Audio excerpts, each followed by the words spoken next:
Bismillahirrahmanirrahim. Assalamualaikum warahmatullahi wabarakatuh. Bapak-bapak, ibu-ibu, mas-mas, mbak-mbak, adik-adik sekalian dimanapun Anda berada, kembali bersama saya Iip Wijayanto. Dalam kesempatan kali ini saya akan membahas tentang berenang di kolam renang umum ya, bagi seorang wanita ya. Jadi ketika di zaman modern ini ya, semua orang kan sadar kesehatan. Semua orang pengen berolahraga ya. Tentu pilihan olahraga semuanya baik sejauh memang tidak mendekatkan diri kita pada perbuatan yang berdosa ya.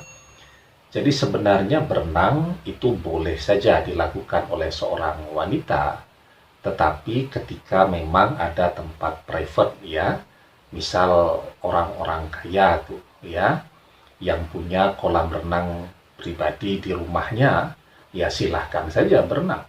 Ya, berenang sendirian ataupun kalaupun mentok ada orang lain, itu adalah mahramnya ya.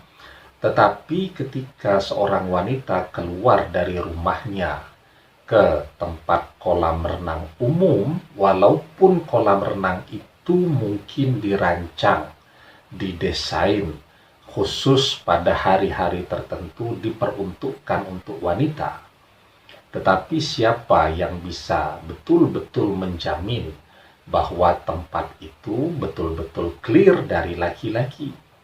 Apalagi zaman sekarang, kamera bisa dipasang di mana saja, dalam bentuk yang mungkin sangat kecil, yang tidak bisa kita kenali.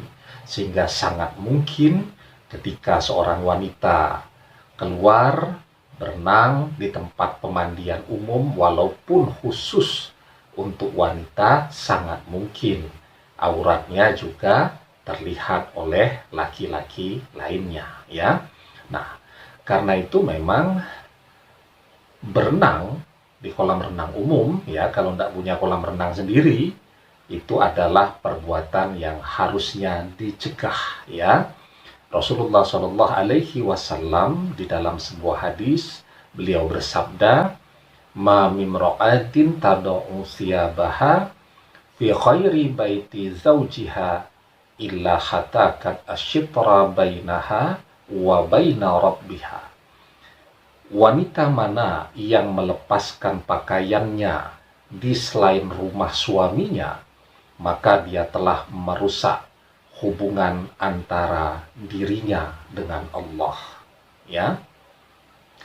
Jadi kenapa hadis ini kita gunakan? Ya karena orang berenang kan melepas pakaian yang biasa dia gunakan setiap hari, memakai gamis, memakai hijab, memakai jilbab, kemudian digantikan dengan busana renang ya.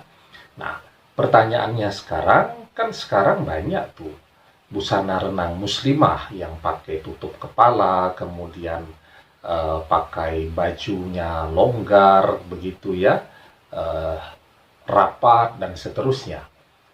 Yang jadi persoalan itu yang harus orang pahami, ketika pakaian itu terkena air, mbok yo longgarnya selonggar-longgarnya, saat baju atau pakaian tadi terkena air, maka dia akan membentuk atau mencetak, ngepres bentuk tubuh ya.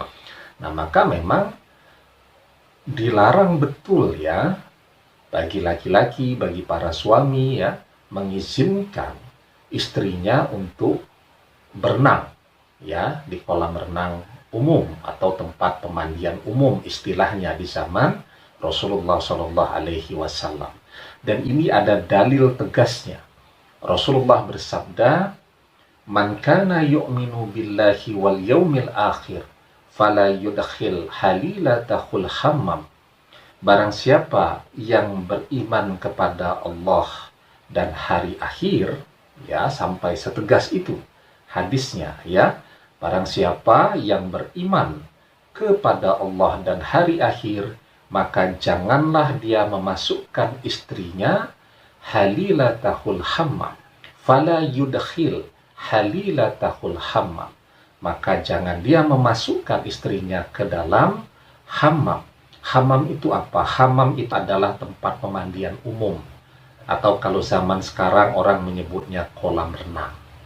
Ya, ini dalil tegas betapa berenang di tempat umum, apapun tajuknya, khusus muslimah dan seterusnya, itu adalah perbuatan yang dilarang oleh Rasulullah, ya.